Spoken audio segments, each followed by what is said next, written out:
السلام علیکم میرے دوستو، امید ہے آپ سب خیریت سے ہوں گے۔ آج میں ایک نئی ویڈیو کے ساتھ آپ کی خدمت میں حاضر ہوں۔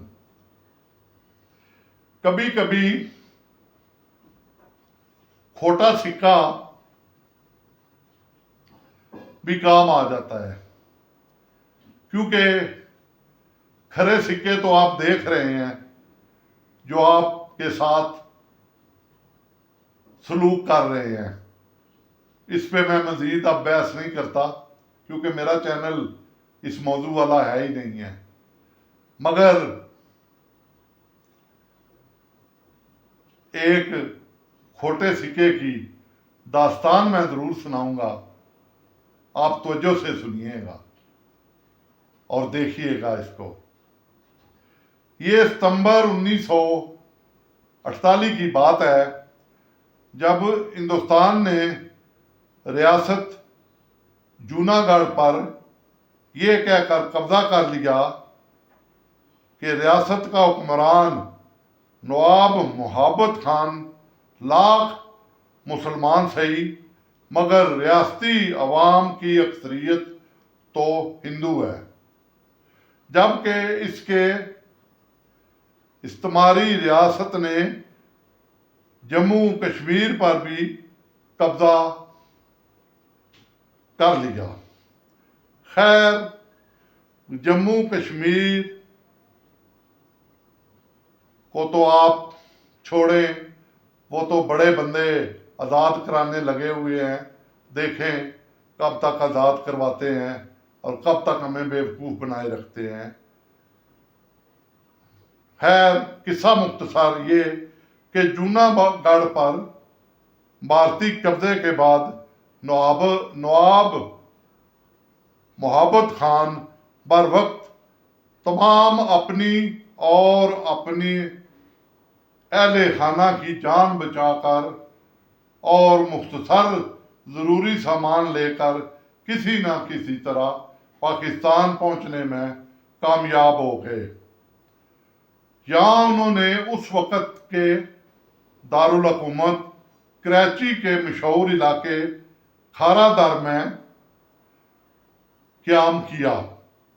یہ وہی علاقہ ہے جہاں کی ایک سڑک پر وزیر منش کے نام کی وہ 3 منزلہ عمارت واقع ہے جو قائد اعظم کی جائے پیدائش ہونے کا اعزاز رکھتی ہے۔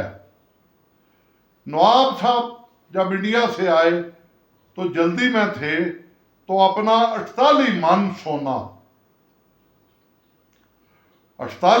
سونا انڈیا میں چھوڑ آئے تھے اور اس کو ایسی جگہ، محفوظ جگہ پر چھپا دیا تھا جس کا نواب صاحب کے علاوہ کسی کو علم نہیں تھا۔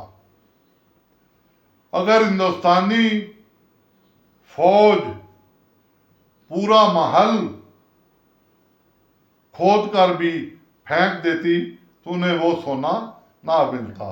خیر، نواب صاحب کی خواہش یہ تھی کہ وہ سونا کسی طرح پاکستان لایا جا سکے۔ نواب صاحب نے کہا کہ جو بھی وہ سونا کسی طرح بھی پاکستان لائے گا تو نصف حصہ سرکار پاکستان کے خزانے میں جمع کرا دیں گے اور باقی وہ اپنے اخراجات کے لیے رکھیں گے۔ اس امر سے ہر ذی علم واقف تھا اس وقت۔ ان دنوں پاکستان انتہائی بحران کا شکار تھا۔ اگر چند محب وطن لوگ اس نوزائیدہ ملک کی مدد نہ کرتے تو حاکم بادہن یہ چند ماہ کے اندر ہی اس کا وجود ختم ہو سکتا تھا، مگر انہوں نے خلوص نیت سے پاکستان کی مدد کی اور اللہ کے فضل و کرم سے اس کا سایہ ہے کہ یہ ابھی تک قائم و دائم ہے۔ نواب صاحب خلوص دل سے پاکستان کی خدمت کرنا چاہتے تھے۔ وہ 24 من سونا پاکستان میں جمع کرا دیتے تو ملکی معیشت خاصی بہتر ہو سکتی تھی، مگر سوال یہ تھا کہ اسے لایا کس طرح جائے، کون لے کر آئے۔ ہندوستان جیسا کمینہ ملک شرافت کے ساتھ تو ریاست کی امانت اس کے حکمران کے حوالے نہ کرتا۔ اب تو ایک ہی صورت باقی بچی تھی کہ غیر قانونی ذریعہ، مگر حقیقتاً سونے کو خفیہ طریقے سے پاکستان منتقل کرنا ہندوستان کی نظر میں تو غیر قانونی ہو سکتا تھا، مگر پاکستان منتقل کرنا مشکل تھا۔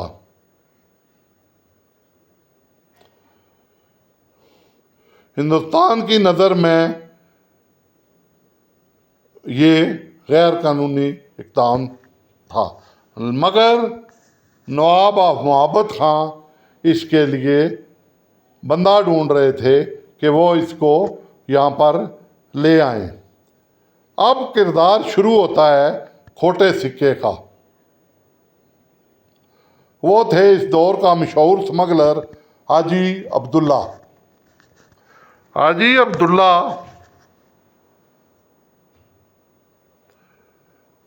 سمندر پار بستی صالح آباد میں رہائش پذیر تھا۔ یہ بستی کراچی کی بندرگاہ کماڑی سے تقریباً 10 میل کے فاصلے پر واقع ہے۔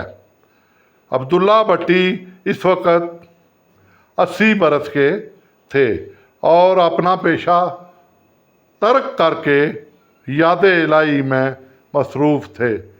نواب محبت خان کو جب اس بارے میں علم ہوا تو انہوں نے نہایت قابل احترام اور اعلیٰ ترین شخصیت سے درخواست کی کہ وہ اپنے اثر رسوخ کو استعمال کر کے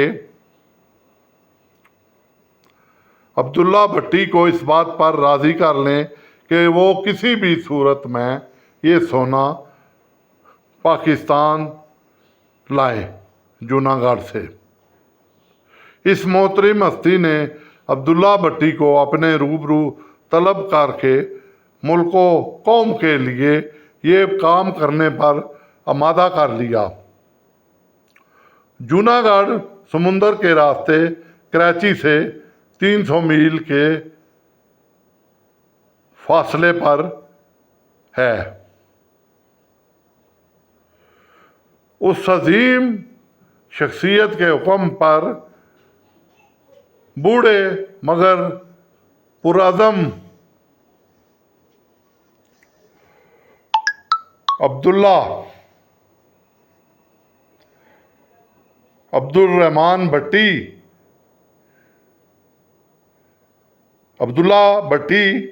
اپنے بیٹوں قاسم بھٹی اور عبد الرحمان بھٹی کو ساتھ لے کر تیز رفتار لانچوں کے ذریعے جوناگڑھ روانہ ہو گئے۔ پاکستان کے فوج کے چند کمانڈو بھی ان کے ساتھ تھے۔ ان لوگوں نے 1 بجے دوپہر کا بحری سفر شروع کیا اور خفیہ راستوں سے ہوتے ہوئے جوناگڑھ کے ساحل پر پہنچ گئے۔ اس وقت شب کے 10 بجے تھے۔ شاہی محل ساحل سمندر سے کچھ زیادہ دور نہیں تھا۔ پاکستانی کمانڈوز نے محل پر متعین بھارتی فوج کے افسران اور سپاہیوں کا خاتمہ کیا۔ اب دیکھیے سمگلر کا حسن کردار جو انہوں نے انتہائی اعلیٰ شخصیت کی موجودگی میں ادا کیا۔ میں نے 48 من سونا نواب خان